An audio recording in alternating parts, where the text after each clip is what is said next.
नमस्कार, स्वागत है आपका। हमारा खास कार्यक्रम तलाश देख रहे हैं आप। मैं हूं आपके साथ वैभव। तलाश में आज बात एक पहाड़ी की जो कभी आबाद हुआ करती थी, लेकिन आज वहां सिर्फ वीरानी है, सन्नाटा है। इस पहाड़ी से जुड़े रहस्य जितने रोचक हैं उतने खतरनाक भी। जहां कभी निर्णायक युद्ध हुआ करते थे, आज वहां नजर आते हैं सिर्फ अवशेष। छुरी जमींदार राजा बहारेंद्र शाह से लेकर दामा धुर्वा के अनसुने किस्से हैरान करते थे। और इसी पहाड़ी पर मौजूद है देवी मां का वो चमत्कारी मंदिर जहां आज तक कोई छत का निर्माण नहीं करवा पाया। आज भी यहां खुले आसमान के नीचे माता रानी विराजमान है। आज तलाश कोसगाई पहाड़ी के रहस्य की।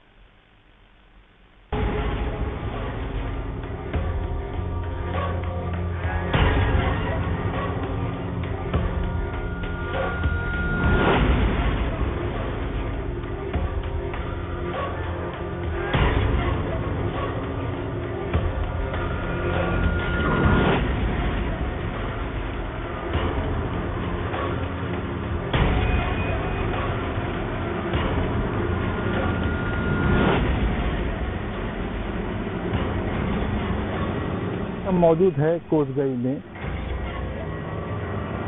कोसगाई आज खंडर क्यों हो गया है और इसके पीछे की क्या कहानी है और इसको जानकारी आपको आगे चल के हम देंगे। एक पहाड़ी जो हो गई वीरान।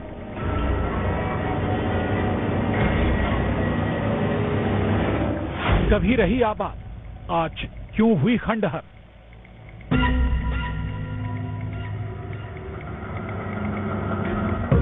छुरी जमींदार का इस पहाड़ी से क्या नाता।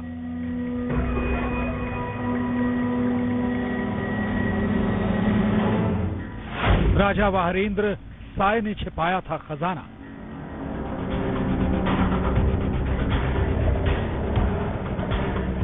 इस पहाड़ी पर रहता है मणिधारी नाग।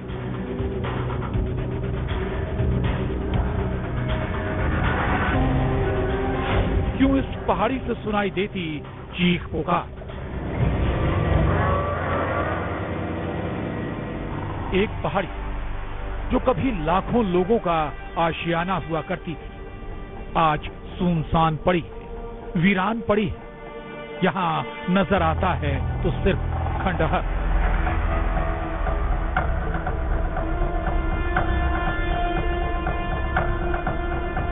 कोरबा जिला मुख्यालय से लगभग 35 किलोमीटर दूर अजगर बहार तहसील जहां स्थित है कोसगाई पहाड़। लगभग 2200 फीट की ऊंचाई पर स्थित इस पहाड़ से जुड़े कई अनसुने किस्से। न्यूज 18 की टीम इसी पहाड़ी के कठिन रास्तों को पार करते हुए सबसे पहले पहुंची भीमसेन किले के पास। हम पहुंच गए हैं भीमसेन जी, जो यहाँ के स्थानीय लोग इसे यहाँ के रक्षक कहते हैं और जिन्हें हनुमान जी कहा जाता है। और हनुमान जी की यहाँ प्रतिमा जो है ये दीवार पर स्थापित है। हमारे साथ मौजूद हैं साथ में पूरी यात्रा में जो पुरातत्व विभाग के मार्गदर्शक हरि सिंह छत्री। उनसे हम जानेंगे कि ये किसकी प्रतिमा है और क्या इसकी मान्यता है यहाँ पर। मूल रूप से यह हनुमान जी की प्रतिमा है, लेकिन स्थानीय लोग इसको भीमसेन मानते हैं। और मान्यता यह भी है कि यह इस किले का पूरा रक्षक करते हैं और जो भी आने जाने वाले लोग हैं इसी रास्ते से आते जाते हैं।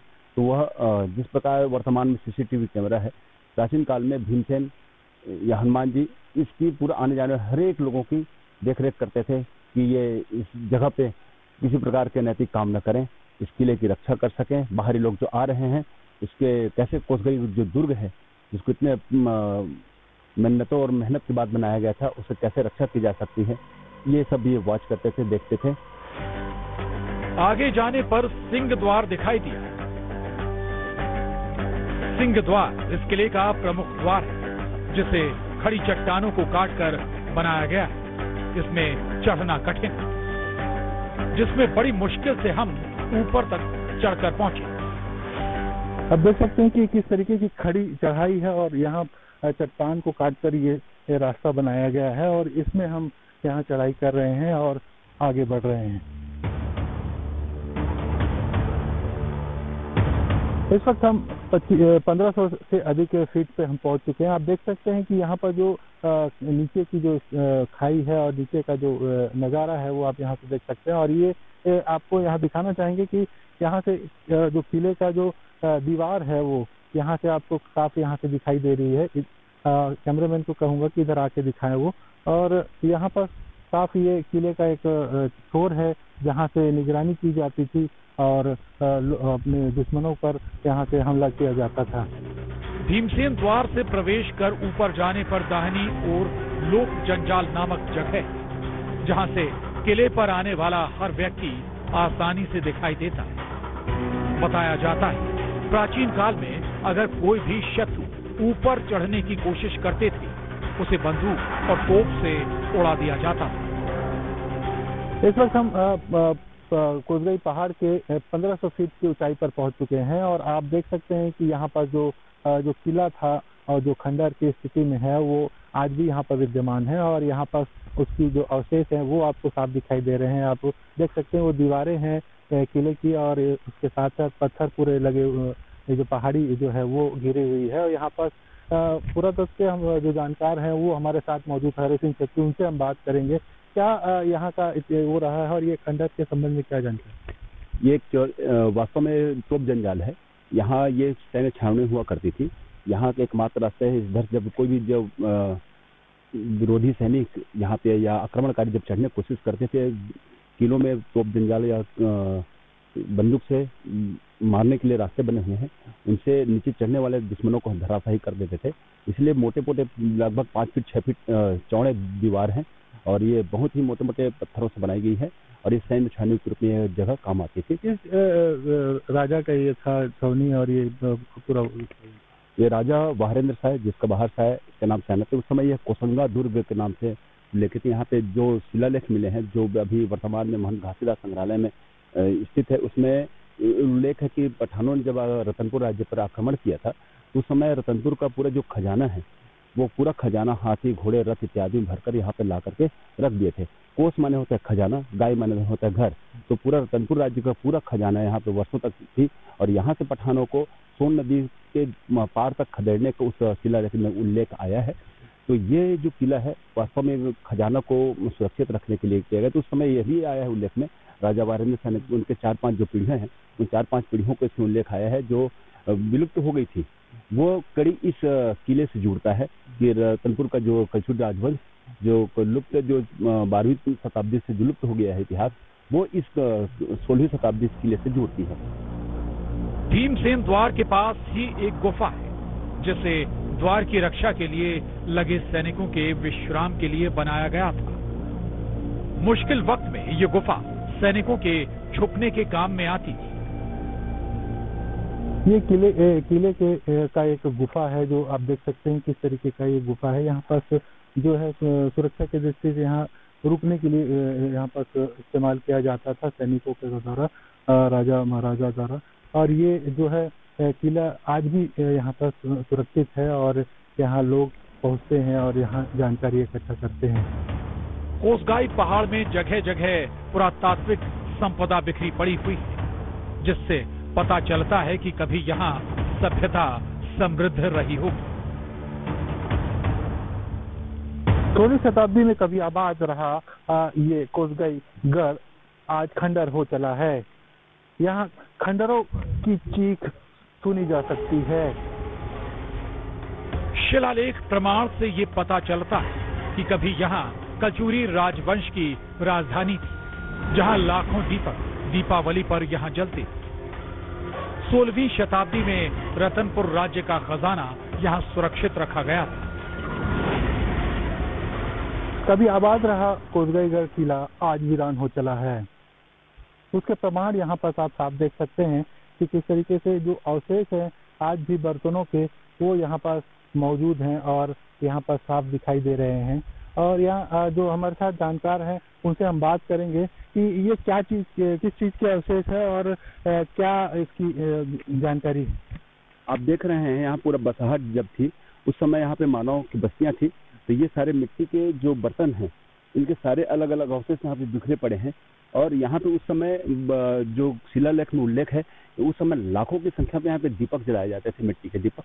ये सारे आपको मिट्टी के बर्तन का अवशेष दिख सकते हैं। और यहाँ पर देख रहे हैं पसारकालीन टूल्स भी दिख रहे हैं।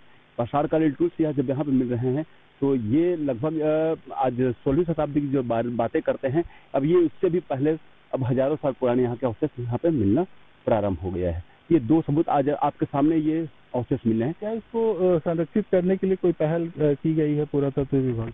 पहले जब ये संबलपुर एसआई का जो सर्किल था, उस समय ये भारत सरकार द्वारा संरक्षित स्मारक था। लेकिन जब संबलपुर से भोपाल जब सर्किल बना, उस समय ये किन कारणों से संरक्षित घोषित कर दिया गया, ये विभाग वाला ही बता पाएंगे। लेकिन पूर्व में जब संबलपुर के अंतर्गत ये क्षेत्र था, तब ये क्षेत्र भारत सरकार द्वारा संरक्षित स्मारक के रूप में जाना जाता था। दिवाली में पूरे यहाँ दीप जला करते थे हजारों लाखों की। आप देख सकते हैं मिट्टी के बर्तनों का भरमार आज भी आपके सामने अवशेष भरे पड़े हैं। उस समय जब उल्लेख में जो मिलता है कि हजारों लाखों की संख्या में दीपक जलते थे, ये सारे अवशेष आपको भरे पड़े, हर जगह आपको मिट्टी के बर्तन का अवशेष और दीपक का अवशेष दिख जाते हैं। कितना खतरनाक है ये रास्ता और जिसमें हम आगे बढ़ रहे हैं? लगभग आप देख रहे हैं बहुत खड़ी खड़ी चढ़ाइयाँ हैं, खड़ी खड़ी सीढ़ियाँ हैं। आमतौर पर जब आदमी इसी क्षेत्र तक आते हैं तो थक जाते हैं। माता कोसगई तक पहुंचना में 2 से 2.5 घंटा का समय लग जाता है। तो इतनी खड़ी खड़ी चढ़ाइयाँ हैं और कई यहाँ पे गुफाएं, कंदराएं आज भी हैं संरक्षित, जो जहाँ पे सैन्य छावनी रहा करते थे, वो आपको अवशेष देख सकते। बड़े बड़े मोटे मोटे दीवारें भी आपको दिख सकता है। आगे भी आपको दिखाऊंगा जहाँ पे पुराने जो राजमहल के अवशेष यहाँ पे आज भी भरे पड़े हैं। थोड़ा आगे चलने पर जंगली जानवरों की आहट के बीच पहाड़ी पर एक प्राचीन छोटा मंदिर दिखा और पास में रखी पुरानी मूर्तियां दिखाई दी।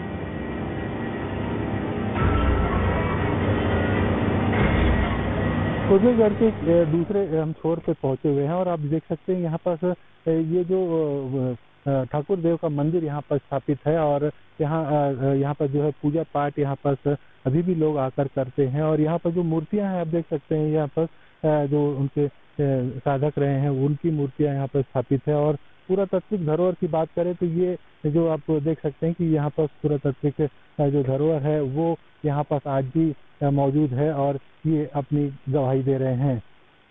यहाँ जानकार मौजूद हैं, उनसे हम बात करेंगे। ये किनकी हरि जी मंदिर है और कितना पुराना है ये 16वीं शताब्दी में स्थापित ये ठाकुर देव का मंदिर है। इसमें आप देखें ठाकुर देव का मंदिर कहा जाता है, लेकिन इसके गर्भगृह में आप देखें माता दुर्गा विराजमान है। सामने में आप इसके देख रहे हैं महिषासुरमर्दिनी की प्रतिमा है। यहाँ पर जो महाभारत की कथाओं पर आधारित 5 पांडवों की तस्वीर, जिसमें हाथी और बंदर की कहानी भी है। और बाकी यहाँ पे सारे अवशेष बिखरे पड़े हैं। यहाँ पर देवी के हैं, यहाँ पे उपासक है, वहाँ पे राजपुरुष है और यहाँ पे मिट्टी के जो बर्तन भी हैं, मिट्टी के जो आपके घोड़े हाथी सब बने हैं, ये सब पकी हुई मिट्टी से बने हुए हैं।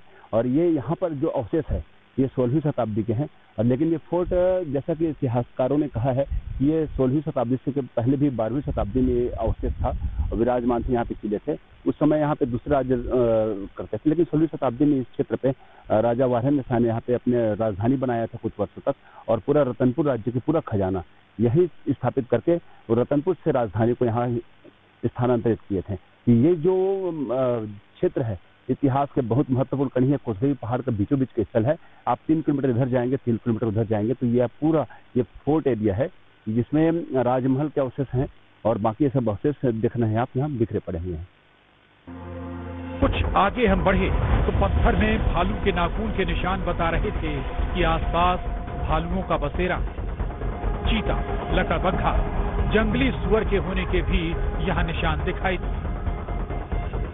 और खतरनाक, बेहद ही खतरनाक रास्ता है और आप देख सकते हैं जंगल झाड़ियों के बीच से हम गुजर रहे हैं। और ये अब यहाँ पर पत्थरों में आप देख सकते हैं ये भालुओं के नाखूनों के निशान है और यहाँ पर भालू का भी विचरण होता है। और इन खतरनाक स्थिति में हम आगे बढ़ रहे हैं।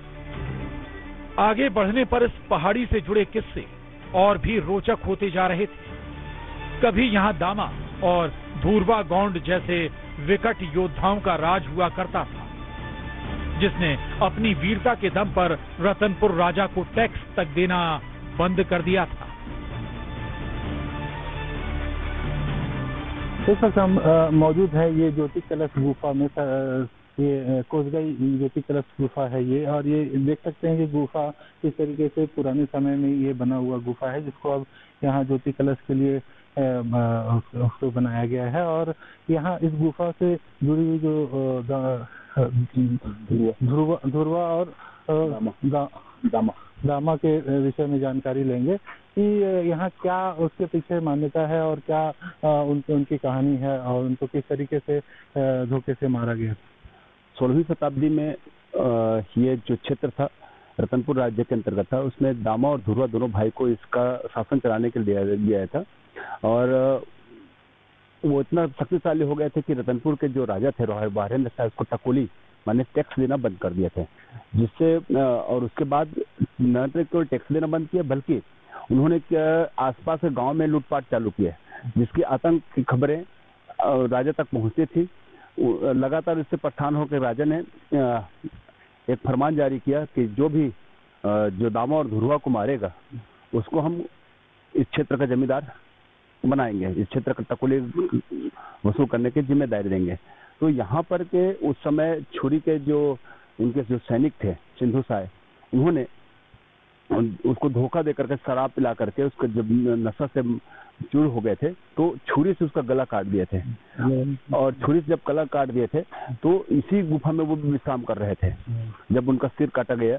और इसका धड़ को यहीं छोड़ करके इनका सिर को लेकर जाके जो धनगांव में है, नीचे गांव है, वहां पे इनको सिर को रखा गया था। उसको वहां पे छोटा सा उसका जो बनाते हैं शमशान के लिए, वो वहां पे स्थापित आज भी है। और ये वही गुफा है, प्राचीन गुफा, जहाँ पे सिंधु साय ने दामा ध्रुवा को मारा था। और छुरियों के उसका गला छुरी से काटा गया था, इसलिए जब इस क्षेत्र का उनको आधिपत्य दिया गया सिंधु साय जी को, तो इस क्षेत्र का नाम छुरी जमींदारी के नाम से घोषित कर दिया गया था। यहाँ मणि सांप की भी यहाँ जिक्र आता है, मणि सांप की भी यहाँ पर संख्या बड़ी संख्या में बताई जाती है, क्या उसकी बात? यहाँ के जो बैगा लोग हैं रात में जब विश्राम करते हैं तो रात में जब देखते हैं तो कई बार जगह यहाँ पे तेज प्रकाश पुंज निकलती रहती है। जब जाते हैं उस जगह पे किस चीज का प्रकाश निकल रहा है तो वो मणि अपने को निकल करके सांप इधर उधर चले जाते हैं। तो ऐसी मान्यता है कि इस क्षेत्र में मणिधारी सांप दिखता गया। और ये 11वीं शताब्दी में भी तुमान में जो एक नाग का सांप का जो मूर्ति बनाई गई है उसमें भी मणि का चित्रांकन किया गया है। तो इस क्षेत्र में ऐसी मान्यता है कि इस क्षेत्र में मणिधारी सांप रहते हैं। और देख रहे हैं यहाँ पे जल का अनवरत जलधारा है, लगातार जलधारा बहते रहती है। ऐसे जो मणिधारी सांप होते हैं उसके शरीर में जहर की वजह से गर्मी ज्यादा होती है, उसको ठंडा क्षेत्र चाहिए, तो अंदर गहरा सकरम रास्ता है जो न जाने कितना दूर तक गया है और ये गुफा है। तो इसीलिए इस क्षेत्र को इस सांपों के डर से कोई बाहरी लोग आते नहीं थे। दामा और ध्रुवा ने अपने सुरक्षित स्थान समझा था और इसमें गुफाओं में से कई गुफाएं हैं जिसमें विश्राम किया करते थे, लेकिन जो घटना घटी ये इसी गुफा में है। आज ये ज्योति कलश के रूप में ये स्थापित है।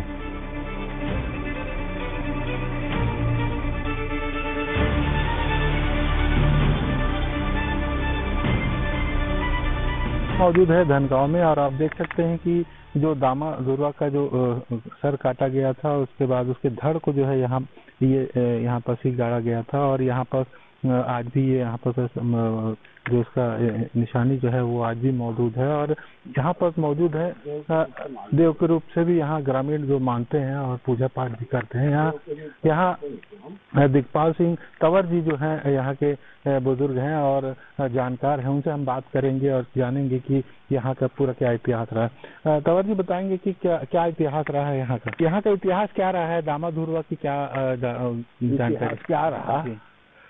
इतिहास यही हम जानते हैं, ये दामा जो था कोसगाई पहाड़ में राज करता था और राज करने के बाद यहाँ लोगों को बहुत परेशान करता था। आसपास को डाकू था वो हमारे पूर्वज लोग रतनपुर मजिस्ट्रेट के यहाँ नौकरी करते थे और नौकरी करने के बावजूद इसका दामा का माने उपद्रव देख करके माने उनने हम लोग के पूर्वज को उसने आदेश किया कि उस दामा ध्रुवा को मार डालो और मार करके उस राज्य को अपना लो।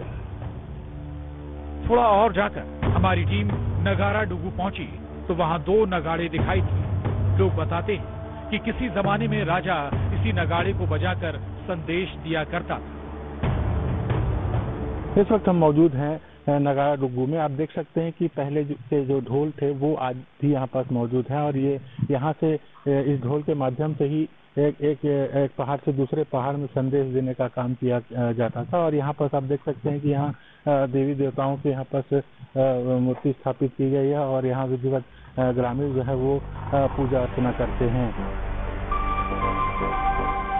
3 घंटे पथरीले रास्ते, ऊबड़ खाबड़, सांस भर देने वाली खड़ी सीढ़ी चढ़ने के बाद हम माता कोसगाई दाई के मंदिर 1750 फीट से भी अधिक ऊंचाई पर पहुंचे, जो खुले आसमान में रहना पसंद करती है। जब भी कभी यहाँ छत बनाया जाता है तो किसी न किसी कारण से टूटता है। इस समय हम 1700 से अधिक फीट की ऊंचाई पर पहुंच चुके हैं कोसगाई दाई के मंदिर में। आप देख सकते हैं मंदिर जो है यहाँ पर स्थापित है और 16वीं शताब्दी का ये मंदिर बताया जाता है और यहाँ रतनपुर के जो राजा है उनके द्वारा ये मंदिर की स्थापना की गई थी और माता रानी के दर्शन के लिए लोग जो है बड़ी संख्या में यहाँ देश विदेश से भी पहुंचते हैं। यहाँ इस मंदिर की खास बात आप देखेंगे कि ऊपर मंदिर की छत नहीं है और यहाँ इसके पहले भी कई बार प्रयास किया गया लेकिन किसी न किसी कारण से यहाँ पर छत जो है वो नहीं रहता है और माता रानी के लिए यहाँ 2 बार मूर्तियां भी खंडित हुई थी और जिसके बाद उसको दूसरी मूर्ति का स्थापना यहाँ पर किया गया था। और यहाँ ये जो मंदिर स्थित है ये इसके पुरातात्विक जो जानकारी है वो यहाँ पर प्रोटेक्टेड नेशनल मॉन्यूमेंट के रूप में यहाँ पास यहाँ पर टीका लगी है और इसके संरक्षण के लिए भी प्रयास यहाँ किया गया है। लेकिन अभी भी कई सुविधाओं की यहाँ कमी है। जैसे यहाँ के जो बैगा है जो यहाँ का पूजा पाठ करते हैं उनका कहना है कि यहाँ जिस तरीके से लोग अपने घरों में लाइट में रहते हैं तो उस तरीके से माता रानी के लिए भी यहाँ लाइट पहुँचाने की जरूरत है और पानी की व्यवस्था अभी यहाँ पर करने की जरूरत है और जो आने का जो रास्ता है वो भी बहुत खतरनाक और कठिन रास्ता है, उसको भी सुधारने की जरूरत है। अब्दुल असलम, न्यूज़ 18। और अभी के लिए तलाश बस इतना ही।